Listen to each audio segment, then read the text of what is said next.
Moi, j'en ai vu beaucoup, notamment quand j'étais sur les salons, d'entreprises qui pensent que oui, ils arrivent avec leurs petits produits qui, même des fois pas fait forcément ses preuves déjà en France, vont faire un salon et qui vont penser que voilà, pendant 3 jours, ils vont rencontrer toutes les personnes, ils vont avoir tous les leads dont ils ont besoin et ils vont même signer des contrats à l'issue du salon.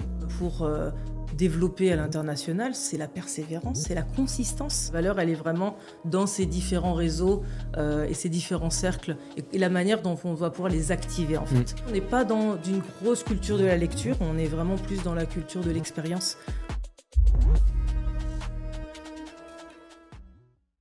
Mélinée, bonjour. Bonjour, Bienvenue au Naoufal. Néologisme Talk. Le néologisme, comme tu le sais, c'est en fait un mot pour décrire une nouvelle idée, un nouveau concept.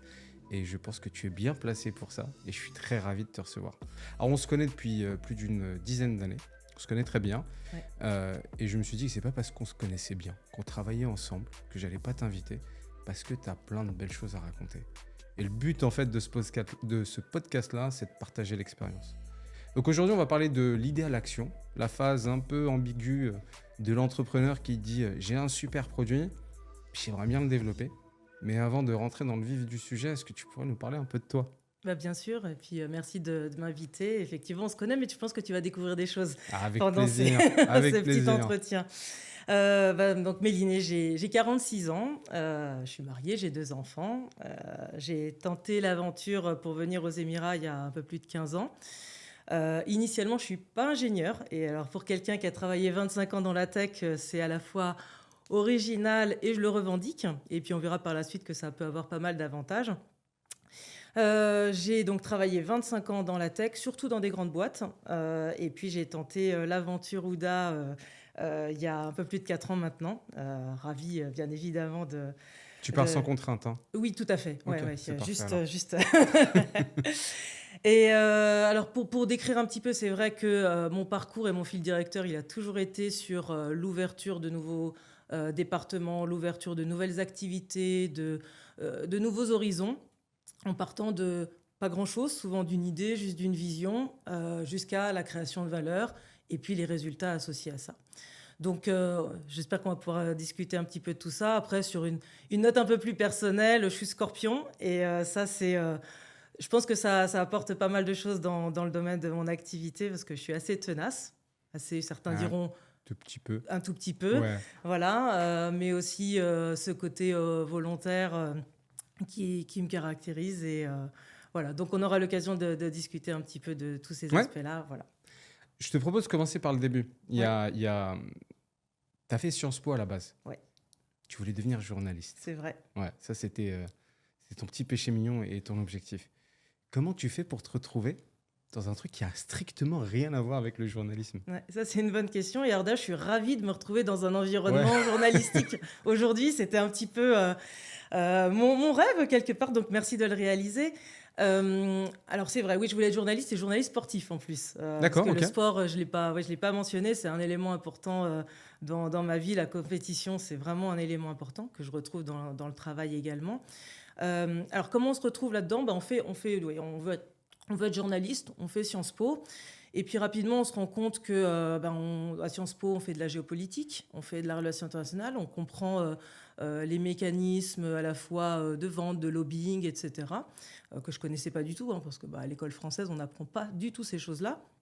Et j'avoue que ça m'a relativement passionnée et j'ai voulu me dire voilà, comment travailler dans un environnement plus international. Parce que c'est vrai Dès que le départ, c'est quelque chose qui... assez rapidement, oui, et bizarrement, parce que dans ma famille, tout le monde habite au même endroit, pendant des années D'accord, ok. en France. Voilà, il n'y a pas cette volonté d'international. Mais je pense que voilà, c'était quelque chose qui me titillait.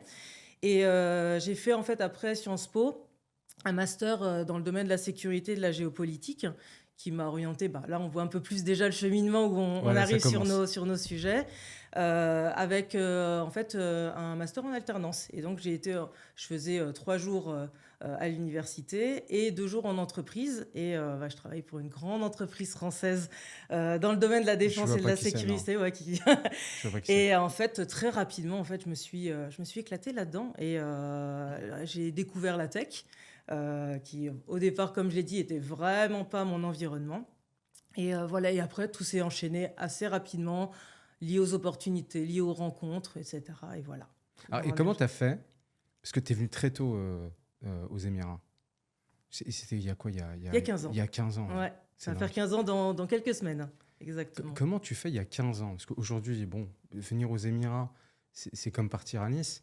Mais il y a 15 ans, comment tu te retrouves à aller à Abu Dhabi? Alors, un truc simple. Il y a un monsieur qui partage ma vie et qui m'a emmené aux Émirats. Mais au-delà de ça, c'est vrai que dans l'emploi que j'avais avant d'arriver, je travaillais déjà beaucoup à l'international, beaucoup également sur la zone. Donc j'avais eu l'occasion de travailler sur des projets comme le Louvre Abu Dhabi en amont avant Ok, que ouais. ça. Ouais, ouais. C'est génial ça. Donc c'est vrai qu'il y avait déjà un peu d'appétence sur partir à l'étranger. C'est vrai qu'à l'époque, les Émirats étaient peu connus. Les gens disaient... Alors surtout, moi, je suis arrivée à Abu Dhabi. Abu Dhabi, personne ne connaissait en France. Je dirais que ça s'est fait, voilà, ça s'est fait par le biais d'opportunités. Il y avait l'entreprise dans laquelle j'étais se développait sur la zone, avait besoin de gens qui connaissaient bien le métier, mais qui étaient aussi capables de s'adapter dans un environnement multiculturel. Et voilà, de fil en aiguille, ça s'est fait comme ça.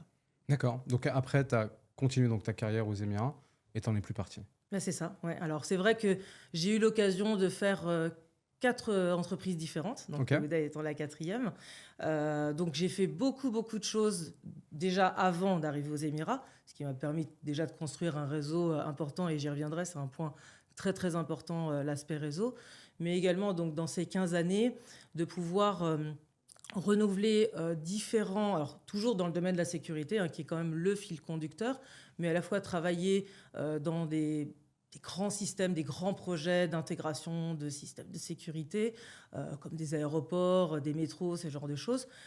Passer dans une entreprise comme Securitas, pour ne pas la nommer, où là, la notion, c'était de la sécurité humaine, intégrer la technologie dans l'humain. D'accord, Donc là, ok.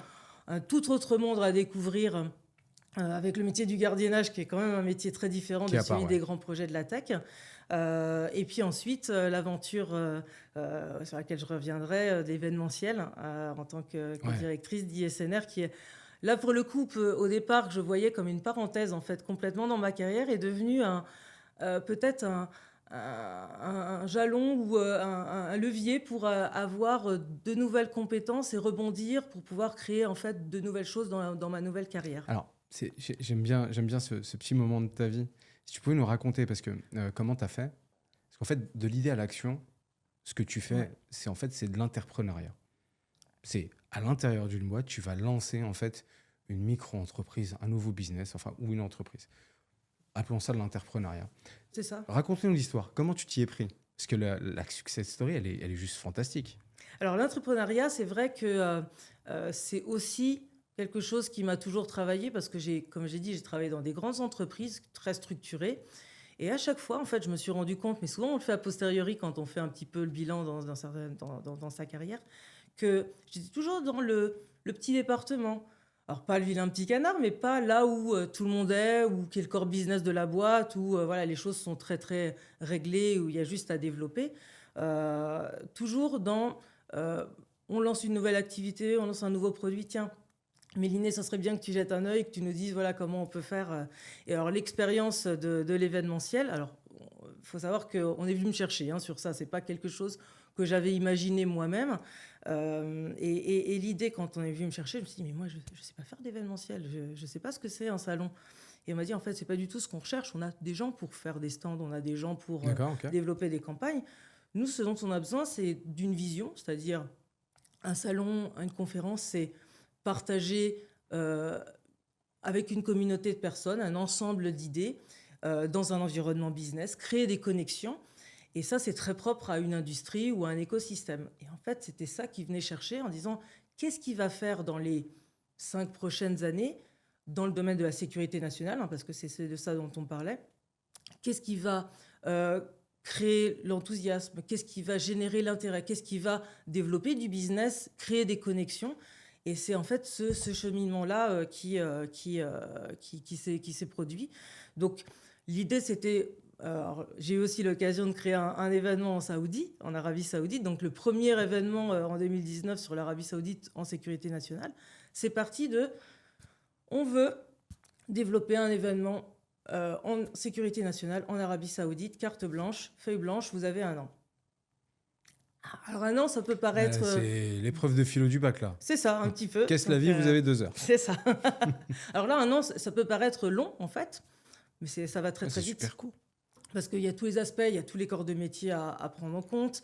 Et c'est là où, entre la vision et la réalité, elle est très, très factuelle dans l'événementiel. C'est-à-dire qu'on a une date, on ne va pas pouvoir bouger. Mais c'est vrai que tu peux pas avoir On du ne peut retard. pas dire oui, parce que dans nos métiers Je viens de maintenant, réaliser, ouais. dans Ouais, nos tu peux métiers, pas des avoir fois, de tu me retard. dis, bon, bah voilà, Méliné, dans 3 mois, on pourra faire ça. Puis je dis, bon, peut-être qu'on a besoin d'un mois de plus. Tu me dis, OK, 1 mois de plus.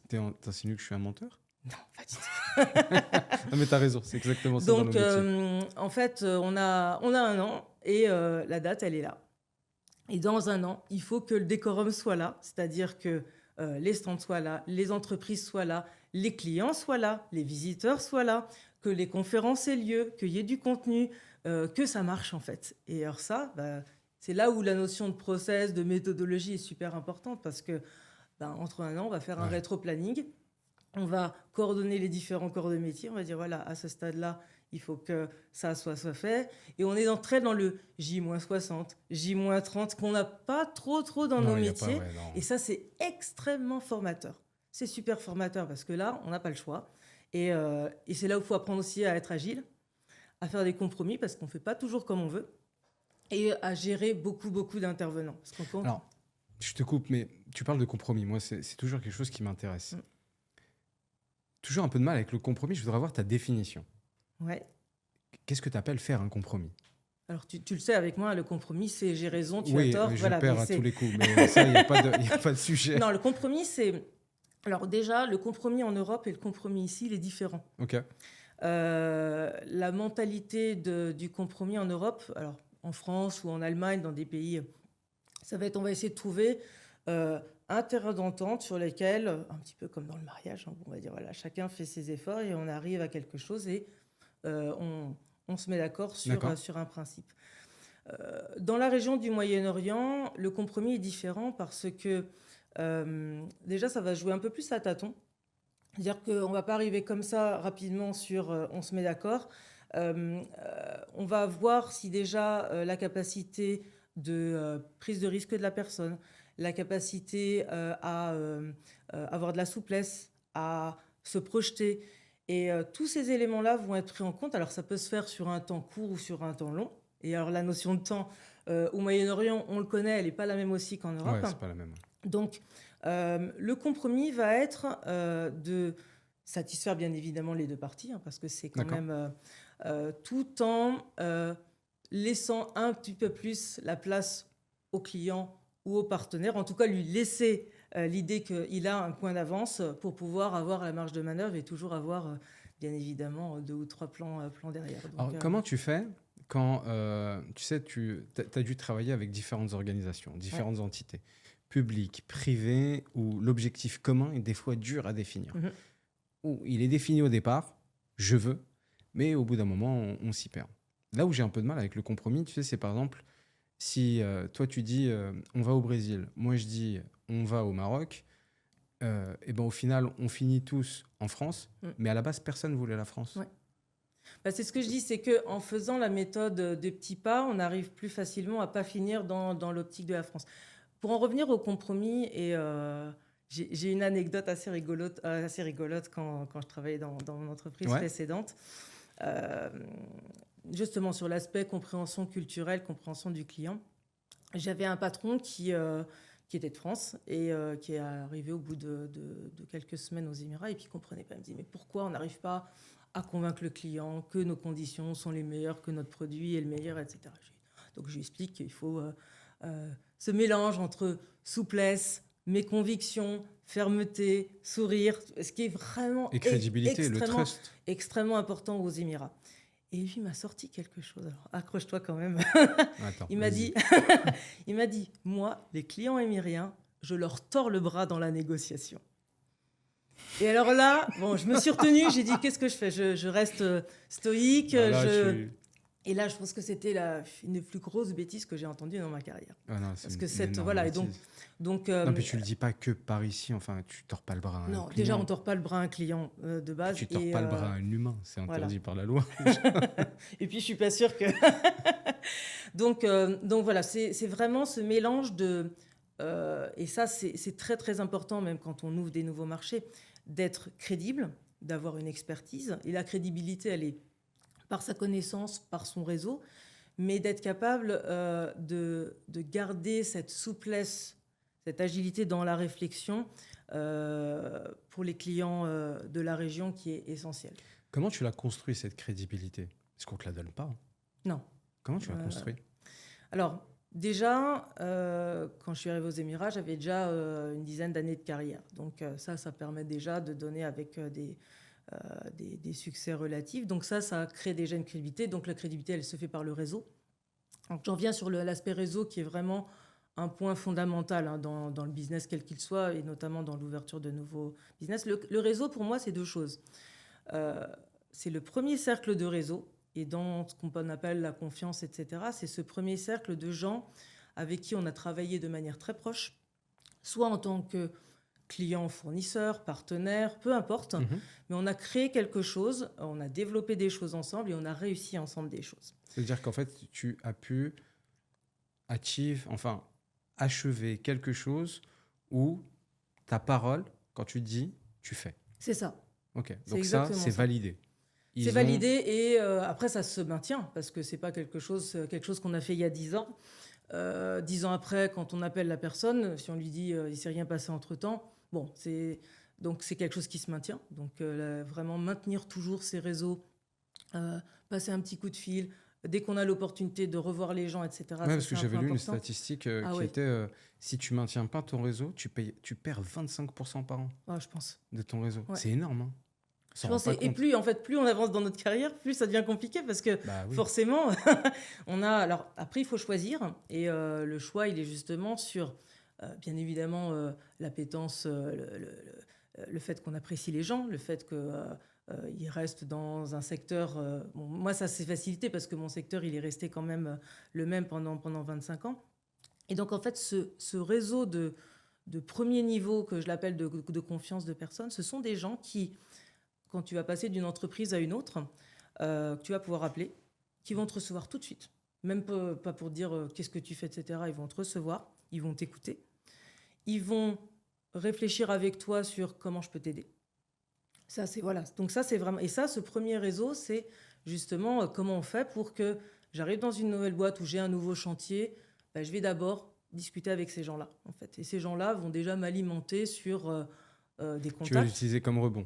Exactement. Okay. Voilà, c'est cette notion de j'ai le premier cercle, j'ai un deuxième cercle qui peut se faire assez rapidement. Et puis il y a, alors c'est un peu le côté macro-micro en fait, sur la partie plus macro. Là, on est plus sur la communauté. Et cette communauté, c'est important aussi de la maintenir parce que c'est elle qui va. Alors, on parle de communauté, réseaux sociaux, etc. Alors oui, c'est important. Parce qu'aujourd'hui, c'est des outils qu'on est obligé d'utiliser et qui permettent d'avoir cet effet accélérateur ou cet effet de masse qui est important pour pouvoir diffuser une information, communiquer. Mais l'un ne va pas sans l'autre. Et aujourd'hui, on a tendance à penser que voilà, j'ai 10 000 contacts sur LinkedIn, donc je suis quelqu'un de connu et de reconnu. Ça, on sait bien que, en tout cas, toi et moi, on sait que c'est pas là la valeur. La valeur, elle est vraiment dans ces différents réseaux et ces différents cercles et la manière dont on va pouvoir les activer, en fait. C'est pas le réseau en tant que tel, c'est le réseau activable. C'est celui qui va permettre de... alors, ça va même plus loin, en fait, parce que quand ce sont des clients, ça peut être des clients qui vont devenir les ambassadeurs.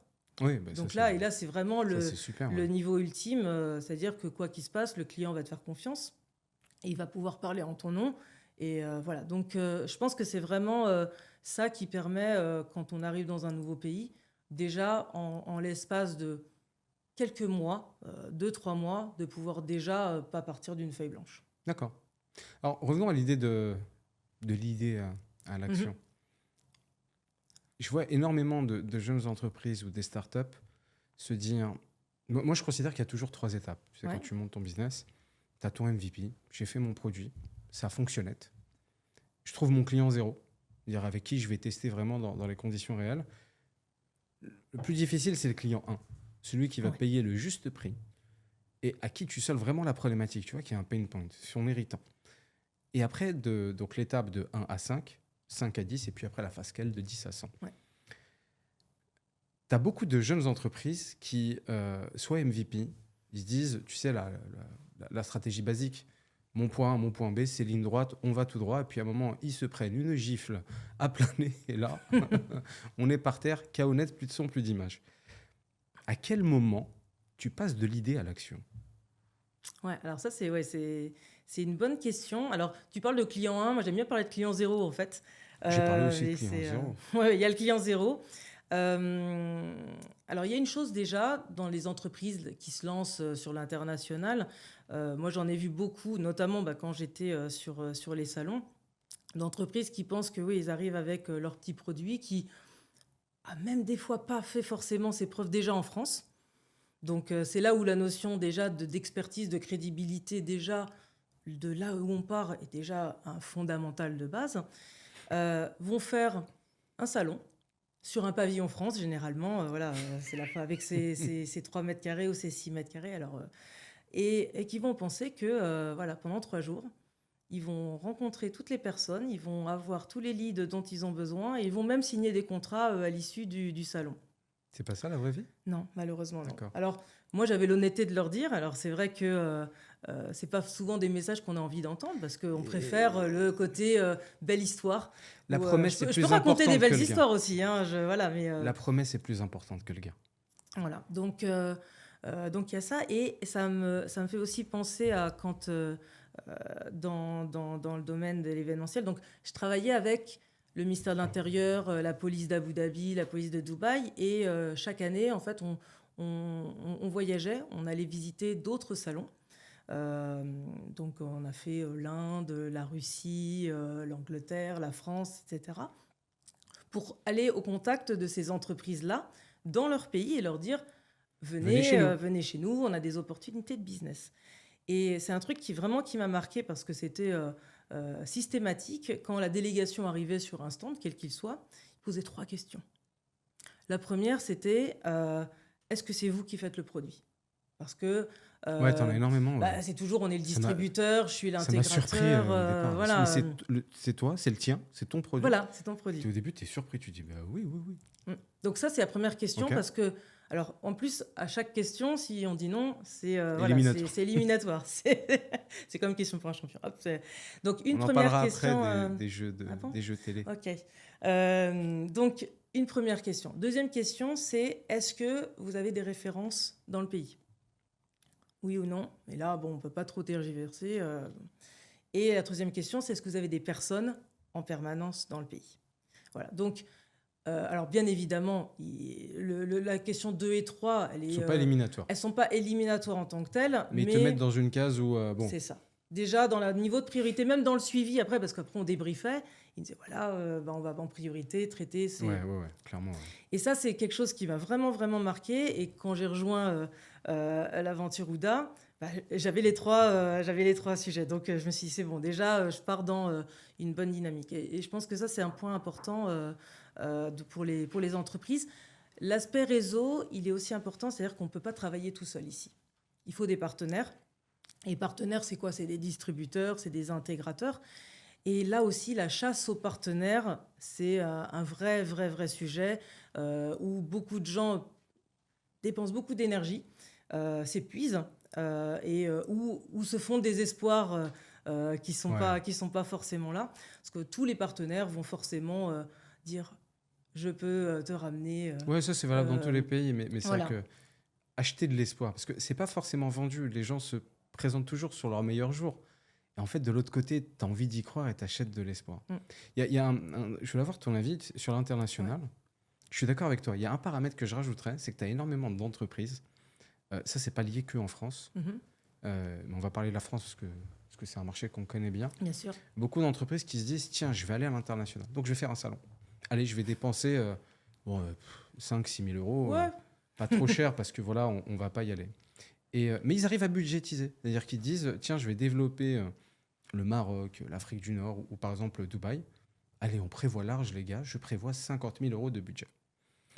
Et il arrive un moment, c'est-à-dire que dans le temps, ils se disent, parce qu'en fait, tout le monde communique sur ses succès, jamais sur ses échecs. Ah oui. Donc, quand tu regardes LinkedIn, on est exactement, tu vois, comme dans Instagram, tout le monde réussit, tout le monde marche, mais il n'y a personne qui dit, ouais, j'ai perdu tel marché. On est plus. Alors ça commence un petit peu. Ça commence, cette voilà, fausse humilité qu'on est en train de mettre en place. Mais on voit jamais l'arrière du décor, qui est développer l'international. C'est long, c'est dur, et ça demande une concentration optimum et un budget.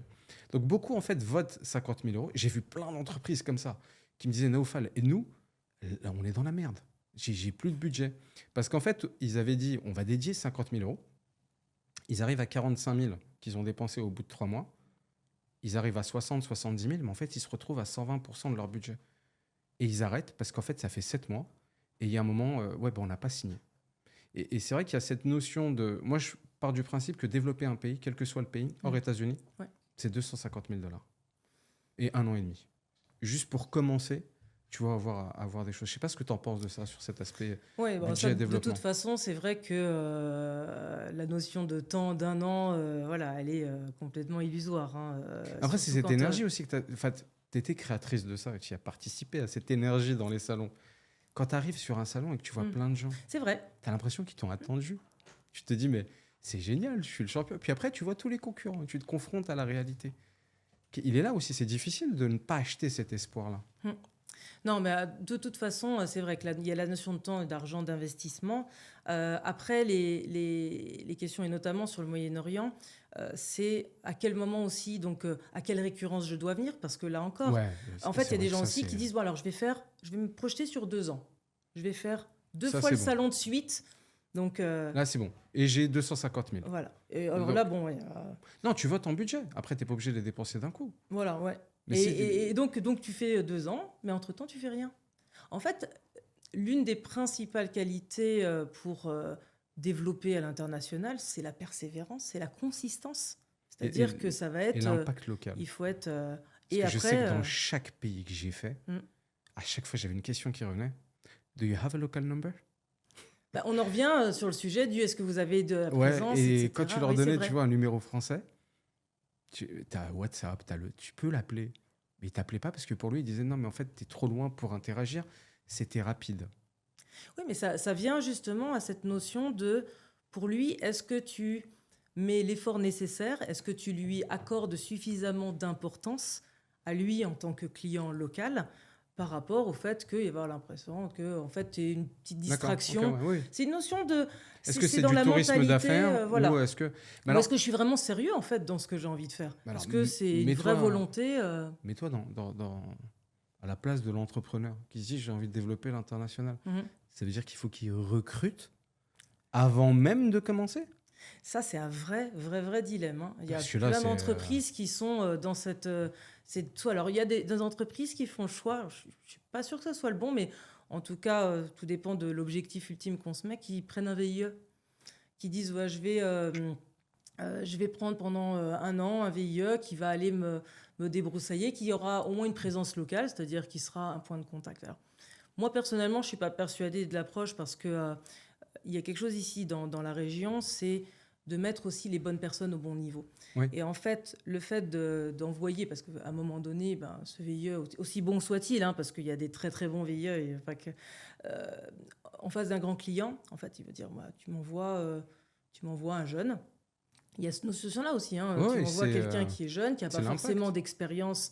Et là, ça peut être aussi perçu et vraiment à double tranchant. Donc, je ne suis pas sûre que ça soit forcément la bonne idée. Après, le niveau de déclenchement, le seuil de déclenchement, de se dire à quel moment j'embauche quelqu'un sur place, je pense qu'il faut d'abord faire un certain nombre d'allers-retours et puis surtout c'est ce que j'allais dire. Moi, je suis plus d'avis je pense que quand tu développes une zone internationale, il faut que ce soit quelqu'un du C-level qui y aille. C'est ça, ouais. Tu peux pas prendre juste un petit sales expert, quelqu'un qui est dans la stratégie, parce qu'il y a une chose qui est importante quand tu commences à développer un nouveau marché, c'est sentir le marché. Est-ce que ça rentre dans ma stratégie ou pas? Est-ce que là, les 50 000 que j'ai prévus, c'est suffisant ou pas? Donc, et ça, en fait, c'est plein de signaux faibles. Il faut que quelqu'un qui soit aussi à la réflexion puisse les avoir en direct. Sinon, en fait, on va avoir quelqu'un qui peut avoir un autre intérêt et nous mettre là-dedans. Et je pense, moi je parle de mon expérience. Ouais. En fait, il y a un moment, tu te dis, enfin, comme on a développé le Qatar, les Émirats, l'Arabie Saoudite, ben, il y a un moment, c'est dans ma stratégie, ben, je vais passer 15 jours par mois à faire ça. Ouais. Pour voir, tu vois, pendant 3, 6, 9 mois. Et il y a un moment, ben, effectivement, c'est l'irrationnel au rationnel. On va appuyer sur le bouton à un certain moment. Il y a peut-être quelque chose à laquelle tu as été confronté. Les clients ici aiment les gens qui sont capables de prendre les décisions. Ouais. Ah oui, C'est-à-dire ça, que quand tu arrives dans une réunion décider et agir. Clairement. et que tu dis ah bah je sais pas, ah bah je vais poser la question, je vais revenir en France, ah ça ils aiment pas. Ça, ils aiment Non, pas. ça, ouais, la lenteur. Donc, ça montre que soit je suis pas on m'a pas envoyé la bonne personne. Ouais. Et ça c'est une notion de bah, peut-être qu'on m'a pas forcément respecté aussi à la hauteur de voilà de ma position. Et ça peut être une grosse erreur qu'on peut faire. Donc oui, je dirais plutôt envoyer un C-level, quelqu'un qui a de l'expérience. Alors aussi quelqu'un qui est capable de travailler à l'international, parce que c'est pas forcément le cas. C'est quoi les qualités pour travailler à l'international selon toi? Alors, bon, comme je l'ai dit déjà, il faut avoir un bon background au départ dans son domaine, que ce soit commercial ou développement. Après, il faut de l'agilité. Ça, c'est voilà, de l'agilité. J'ai parlé de la persévérance parce que, comme on dit, c'est pas des choses qui arrivent rapidement, mais l'agilité, c'est-à-dire d'être quand même très préparé, parce que moi, j'aime bien généralement quand même être bien préparé pour un meeting, savoir de quoi je vais parler, mais de pouvoir réagir en temps réel. Il y a une chose aussi, on parlait de notion de temps, quelque chose que quand on arrive à l'international et surtout dans la zone, on n'a pas forcément conscience, c'est le temps pour convaincre. Il y a beaucoup alors même des CEO qui vont arriver avec leur présentation, leur PowerPoint, et qui vont arriver avec une présentation qui va faire 1h30, et qu'en gros, à partir d'1 heure, on commence à parler un peu du sujet. Erreur, hein. Ici, on a généralement les 10 premières minutes pour convaincre, en tout cas sur, pas forcément donner l'entièreté de tout ce qu'on sait faire, mais Déjà convaincre sur toi. sur la personne. Ouais, sur Déjà, toi première et chose, la crédibilité de ce qu'on les valeurs apporte. de l'entreprise. Ouais. Voilà, et la valeur qu'on apporte. Et en fait, moi, je recommande toujours, et je le faisais même à l'époque, hein, quand je conseillais les entreprises qui venaient pour les salons, je leur disais, mais ne venez pas avec des présentations avec 50 slides, venez avec des démos, des vidéos, des choses qui vont être très, très concrètes, sur lesquelles les gens vont pouvoir se projeter. Ici, on n'est pas dans une grosse culture de la lecture, on est vraiment plus dans la culture de l'expérience. Donc, quand on est capable de projeter l'expérience, et je leur disais souvent, sur votre stand, amenez quelque chose qu'ils vont pouvoir alors soit toucher, soit voir, soit expérimenter. Là, déjà, vous avez gagné 50% de... Ouais, voilà. clairement. Ouais. Le fameux kakémono qu'on a derrière son stand, c'est pas ça qui va faire... Je me rappelle, je l'ai vécu, je n'ai pas honte de le dire. Mais au tout début, quand je suis venu à Dubaï, j'avais des rendez-vous avec des clients. Ouais. Puis tu l'as fait un peu à la française. Puis on avait quand même de belles références, tu vois, en France. La RATP, 80-100 villes. Et puis je commence à présenter, mais avec fierté, tu vois, ce qu'on fait. Parce qu'on l'a fait, tu vois, je sais d'où on est parti. Et puis à un moment, je vois je dirais pas le client, parce que maintenant c'est devenu un bon client. Et il regarde le truc, et je vois il s'ennuie comme c'est pas permis. Ouais. Et puis à un moment, il en a rien à faire, mais vraiment. Et je parlais de la RATP où on a des milliers et des milliers de caméras. Tu vois, à l'époque, en France, c'était la plus grosse plateforme européenne. Pas une réaction. Et là, j'arrête. Ouais. Et je lui dis, je peux vous poser une question parce que ça a l'air de vous ennuyer comme c'est pas permis. Ouais. Il me dit, non, mais en fait, on attendait tes grandes références. Et là, d'un coup, je me sens gêné. Ah ouais. Et là, je lui dis, alors, voilà, c'est ça, mes grandes références. Avoir 2 minutes. Je lui dis, mais... Je dis, c'est quand même, on était à plus de je vais pas dire le chiffre exact, mais on était plus à une dizaine de milliers de caméras. Et regarde, il me dit, et je dis, c'est beaucoup quand même. Et là, il m'a expliqué combien il gérait. Il y avait un rapport de 10 à 50 en termes de capteurs. Et je lui dis, il me dit, vous avez l'air d'être très bon dans votre pays. Il m'a dit un truc très vrai. Il me dit, vous avez l'air d'être très bon dans votre pays. Il faut comprendre qu'au Middle East, tous les très bons de tous les pays sont là. Si tu montes pas le niveau, je peux t'assurer que tu vas pas faire long feu. Et là, d'un coup, tu sais, t'es centré sur toi où tu te dis, bon, bah, je vais essayer de me mettre en valeur. En fait, tu prends un gros coup d'humilité. C'est exactement le mot que j'allais reprendre. Ouais.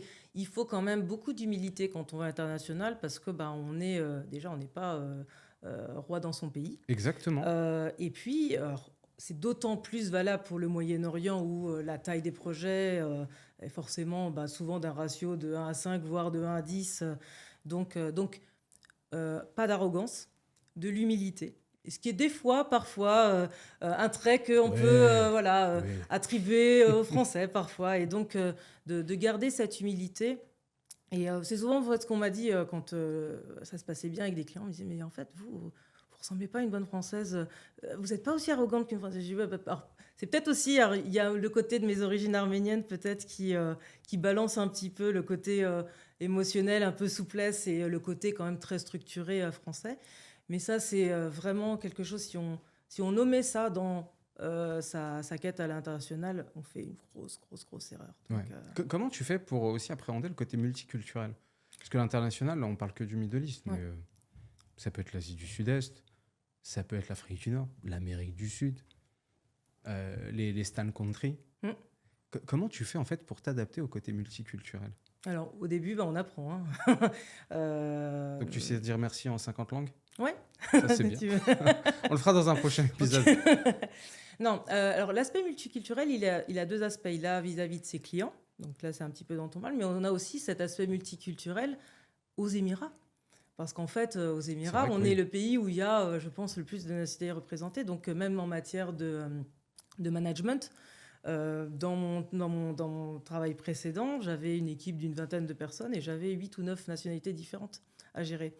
Et ça, c'est quelque chose qu'il faut vraiment prendre en compte. Alors, pas dans la notion de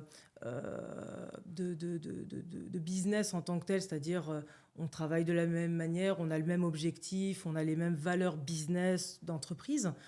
Par contre, dans la relation du one-to-one, c'est là où dans l'aspect plus humain, dans l'aspect de la perception humaine... c'est pas les mêmes codes. Ouais. Ah, c'est pas les mêmes codes. C'est là où, par exemple, la gestion des feedbacks est complètement différente. Sur certaines nationalités, il faut mettre 3 gants avant de commencer à faire le moindre retour, ne serait-ce qu'un peu négatif. Pour d'autres nationalités, si on n'y va pas direct, vraiment, le message ne va pas être entendu. En fait. Si on essaie d'être gentil ou de dire les choses de manière très souple, en fait, c'est alors soit comme une faiblesse ou soit, en fait, c'était pas important. C'était pas important. Ouais. Voilà. Donc, l'aspect multiculturel, pour moi, il est plus dans l'aspect humain, dans la relation, et avec des clients de la même manière, c'est-à-dire je crois beaucoup, moi, on regarde les gens dans les yeux et on voit comment ils réagissent. Et aux Émirats, comme tu disais, les gens qui n'écoutent pas ou qui se retrouvent très rapidement au bout de 5 minutes sur leur téléphone parce qu'on voit qu'on les ennuie, ça, c'est des éléments à prendre en compte. Le sourire, des choses bêtes. Ici, par exemple, ils apprécient énormément... même dans une relation très professionnelle, même avec des hauts gradés, le côté humour, le côté... alors que dans certains pays, on va esquisser un sourire, ils vont dire il est en train de se moquer de moi, par exemple. Donc, ça, c'est des codes qu'on apprend au fur et à mesure.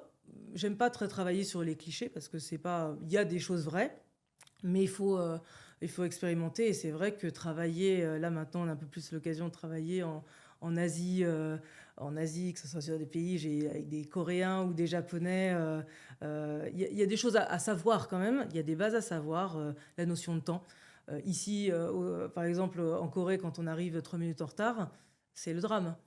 Ici, faut avoir son temps. C'est normal. Faut prendre son temps. Voilà. Donc, tout ça, ça se fait par expérience et puis par le feeling aussi, le regard... le fait de ne pas être auto-centré en fait, sur ce qu'on a à dire. C'est centré vraiment sur l'autre et être à l'écoute. Ouais. Et être à l'écoute. Et une chose, parce que ce qui me surprend toujours, tu vois, c'est challengeant de redévelopper à l'international. Chaque nouveau pays, c'est... Mais qu'est-ce qui te pousse à faire ça? Parce qu'il y a un moment, tu n'as pas envie d'être tranquille dans un pays et puis fini. Des fois, je me dis, comment ça se fait que tu n'es pas la seule, je te rassure. Oui. Tu sais, tu es dans ta zone de confort. J'ai trouvé d'autres fous comme moi, c'est bien. Exactement. Comme ça, je me sens un petit peu moins seule. Tu sais, où tu es dans ta zone de confort, tout va bien. Et tu crées quelque chose pour te mettre, tu sais, dans cet état de peur, d'inconfort total, en danger. Alors, pour aucune raison rationnelle. Ouais, alors oui, ça, c'est quelque chose qui m'a suivi. Et je pense que au bout d'un moment, en fait, les gens te voient comme ça aussi. Ils te disent, ah, ouais, on a quelque chose d'un peu compliqué, allez, on va envoyer Mélinée là-dessus. Bon, même si voilà, 25 ans de carrière, c'est déjà beaucoup, on se dit qu'il y a peut-être au moins autant qui arrive derrière. Donc, si on se met dans la zone de confort à notre âge, c'est quand même un peu triste, moi, j'ai tendance à dire. Après, moi, je suis une compétitrice, donc dans tout. J'en ai parlé, dans le sport, j'aime pas perdre. Dans les jeux, j'aime pas perdre. Dans le boulot, j'aime pas perdre. Et ça, tu joues à quel jeu? Des jeux... le Monopoly ou le Triple, c'est ça que tu veux faire? Non, pas celui-là exactement. Bon, d'accord. Alors, okay. tu as une particularité qui m'a fait beaucoup sourire. On peut parler du jeu Pyramide? Oui, on peut. Alors, pour ceux qui nous écoutent, et les un peu plus jeunes, oui, Pyramide, c'était un jeu. Un jeu télé. Ouais, c'était un jeu télé qui passait sur France 2, qui était assez bizarre si tu tombais dessus par hasard, parce que tu avais deux gens qui se disaient ciel, bleu, rouge, chameau. Il a gagné. Et là, tu comprenais pas. Est-ce que tu pourrais réexpliquer les jeux non, je vais pas réexpliquer. C'est rapide. Non, tu as été championne de ce jeu-là. Ouais, et d'ailleurs, ça serait bien que tu nous donnes la vidéo. Ça, et si quelqu'un a la vidéo, s'il vous plaît, contactez-nous. Mettez-le dans le lien. Donc, non, mais ça fait partie... Alors, c'était il y a plus de 25 ans. Hein, mais tu as gagné le jeu Pyramide. J'ai gagné Pyramide, oui. J'ai gagné donc, ça veut dire qu'en réponse tac au tac... Ouais. Non, j'adore tout ce qui est culture générale. D'accord. Donc, donc. Mais il n'y a pas de rapport avec la culture générale. Si, bien sûr. Si je te dis bleu et que tu me dis sneakers, quel est le rapport? D'accord. donc, Pyramide, d'ailleurs, c'est un des jeux. Hein, j'en ai fait beaucoup d'autres. T'en as fait d'autres? Mais bien sûr, avec toujours. Donc, en fait, pourquoi les jeux? C'est en fait se mettre dans cette espèce de zone d'inconfort encore, parce que c'est pas quelque chose de simple. Hein, et c'est toujours l'aspect compétition. Donc, pour en revenir à pourquoi rechercher toujours, je pense que c'est ce qui fait un peu la satisfaction alors en bon français de l'achievement. Moi j'aime, c'est se donner une temporalité, c'est-à-dire te dire que dans 3 ans, moi je fonctionne beaucoup comme ça, par cycle, c'est-à-dire voilà, dans 3 ans je veux avoir fait ça. Je pense que si on ne se donne pas d'objectifs, on ne réussit pas grand-chose. Et ensuite, de définir ça dans des sous-objectifs. C'est-à-dire, si dans 3 ans, je veux être là, dans 1 an, il faut que j'aie fait ça. Ouais, les moyens pour arriver à ton objectif. Et en fait, pourquoi chercher ces nouveaux développements, etc. Déjà parce qu'il y a une certaine satisfaction à l'impact. C'est-à-dire que ce n'est pas évident d'une idée à arriver à créer de la valeur. Donc ça montre un certain impact et une certaine valeur dans ce qu'on apporte dans une entreprise. Deuxièmement, dans ce qu'on va créer, on va avoir cette notion de j'ai un produit qui n'existe pas, ou donc que je ne vais pas pouvoir montrer, que je ne vais pas pouvoir prouver. Tu parlais de tes références, je ne vais pas pouvoir dire j'ai fait ça avant. Et en fait, ce qui est très, très excitant là-dedans, c'est comment on va réussir à créer de la confiance avec un client sans avoir à lui montrer quelque chose. Et ça, c'est quelque chose qui est assez compliqué à faire. Et pour ça, il faut aussi trouver ce client. Alors, on parlait du client 0 ou du client 1. Moi, j'ai tendance à le catégoriser, en fait, à lui donner des critères à ce client-là. C'est le client qui va être capable de se projeter. Okay. Tous les clients ne sont pas capables de se projeter. C'est le client qui va être capable de prendre un peu des risques vis-à-vis de sa hiérarchie, parce que quand on démarre sur quelque chose qui n'a pas été... Celui qu'on va appeler le early innovator. Voilà, donc c'est ce profil-là. C'est aussi celui qui va être capable de défendre en interne et de pousser quelque chose de manière forte. Donc c'est quelqu'un qui va avoir cette puissance de caractère. Et donc en fait, ce client-là, il faut réussir à le trouver. Et quand on le trouve, il faut réussir à le convaincre. Et après, ce client-là, c'est souvent celui... C'est le fameux ambassadeur. Il faut l'écouter parce que il n'y a pas je suis là et je t'amène là. C'est je suis là, je te donne des éléments, tu m'en donnes, je recrée d'autres éléments et on va construire quelque chose. Alors, l'avantage, c'est qu'on a quand même une certaine carte blanche, mais on a quand même un cadre, on ne peut pas non plus faire n'importe quoi. Et, donc, c'est tout dans cet échange, dans l'ajustement de je peux faire, ça, je ne peux pas faire. Et il faut aussi être capable de dire dans cette période-là, non, je ne peux pas faire. La culture du non, en fait, ici, elle est compliquée aussi. Parce que les gens qui diraient, il ne faut jamais dire non à un client ici. Je ne suis pas d'accord. je suis pas d'accord. On peut lui dire non, ça c'est pas possible. Par contre, ça c'est possible. Ou non, Ouais, nous on proposer l'a pas des prévu. options. Ouais. Proposer des options, mais pas dire oui à tout. Parce qu'en fait, c'est là aussi où on construit sa crédibilité vis-à-vis de l'autre sur le long terme. Donc, Ce serait quoi les conseils que tu donnerais à quelqu'un qui veut se développer à l'international ou on va dire accélérer son développement à l'international? Il a déjà commencé sur certains pays et puis il veut copy-paste. Alors déjà, pas aller dans tous les sens et peut-être se focaliser sur quelques chantiers, D'accord. quelques objectifs clairs. Après, ne pas avoir la prétention d'aller seul. Donc vraiment travailler sur... Alors, pas seul, ça veut dire trouver des réseaux. Je vais prendre un exemple. Quand je suis arrivée ici, j'ai rejoint le French Business Group. J'étais membre du board du French Business Group et puis après de la French Tech, etc. Alors, c'est un des réseaux. En fait, l'avantage ici, c'est qu'on peut accélérer assez rapidement le fait de pouvoir parler à des gens, là où en Europe, ça pourrait prendre beaucoup de temps parce qu'il y a un certain formalisme, une certaine latence pour pouvoir accéder surtout à certains niveaux.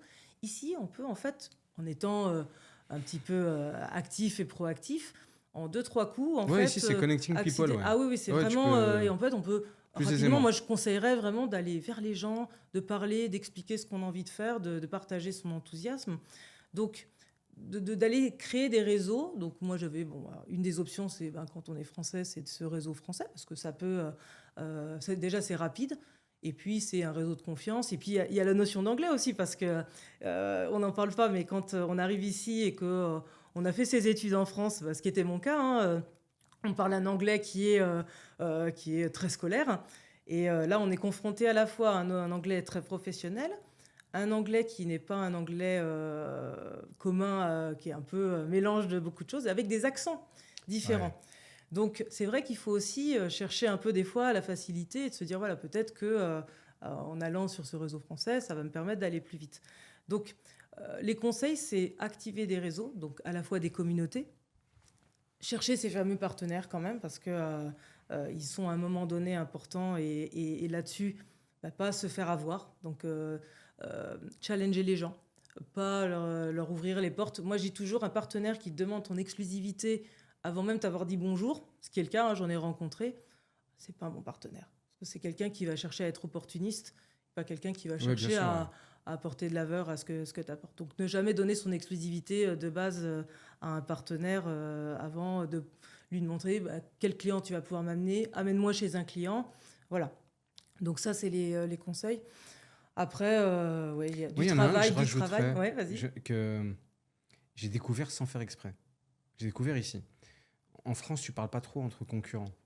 Ah ouais. En Europe, parce que tu sais, concurrent égale ennemi. Je me rappelle le premier salon que j'avais fait ici, c'était pas avec toi. Et je présentais la solution, puis t'as mes concurrents américains qui arrivent, qui regardent le truc et tout. Moi, je le connaissais. Lui me connaissait pas. Il me dit, votre truc, c'est vachement bien et tout. Je lui dis, ouais, on est concurrents. Elle me dit, non, je vois pas concurrent. Je lui explique. Il me dit, si, on a la même cible. Il me dit, mais continue. Tu devrais vachement investir et tout sur le Middle East. Moi, je te recommande d'embaucher et tout. Là, je l'ai regardé, puis j'ai commencé à m'énerver. Le truc, mais tu te moques de moi ou quoi? Tu veux m'envoyer dans le mur? Et je dis, mais t'es en train de me dire à moi, à ton concurrent, s'il faut que je fasse. Je lui dis, c'est pas bien parce que tu m'envoies dans le mur. Et il me regarde, il me dit, mais pas du tout. C'est pas sarcastique. Il dit, mais la concurrence, elle est saine. Enfin, on peut être concurrent et pas ennemi.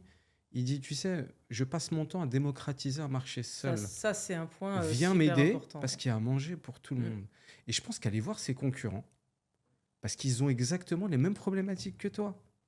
Aller les voir te permet d'avoir un autre truc. Tu parlais de la notion de concurrence quand on est tout seul sur un marché. Ça peut être, c'est à double tranchant. Ça faut dire oui, je suis en monopole, mais en monopole de quoi déjà? Et puis, quand on est en création, donc de nouveaux marchés, de nouvelles solutions, de nouveaux secteurs, quand on est tout seul à faire cette bataille, c'est dur en fait. Donc, s'il y a d'autres personnes qui vont déjà faire ce travail de démocratisation, d'apprentissage, d'éducation du marché. Bon, après, ça va être la guerre. On sait que voilà, il va y avoir... Mais sur toutes ces phases d'amorçage, en fait, c'est très, très sain. Et moi aussi, je te rejoins. J'ai toujours dialogué avec les concurrents. Et puis, ce jour-là, moi, j'ai switché. Je me suis dit, mais c'est vrai, en fait, on n'est pas obligé de De dire, C'est bah peut-être non, très européen, je pense, parce que même, tu disais, c'était un Américain là que tu ouais, disais. Je pense que voilà, je pense que c'est peut-être européen de cette notion de c'est mon vrai carré. ouais, donc comme on n'est pas J'arrive du sur un même stand, côté, je cache mon badge, ouais, Ah ouais, non, ça on l'a tous vécu. ouais, ça va 5 minutes. Ok. En tout cas, merci beaucoup, Méliné, Eh de cet ben, échange. avec grand C'était plaisir très sympa. Hâte de savoir c'est quoi les autres jeux auxquels tu as participé, mais dans le prochain épisode. je mènerai mon enquête avant. Ou alors je le Euh, mettrai dans les commentaires. Merci beaucoup. Hâte de te recevoir à nouveau et félicitations pour la crédibilité que tu as pu construire pendant toutes ces années. Parce que maintenir le niveau de crédibilité que tu as dans toutes les zones où tu es passé, c'est très difficile. Et c'est de là où on Merci. arrive à juger des personnes. Et ça, vraiment, chapeau bas. Merci.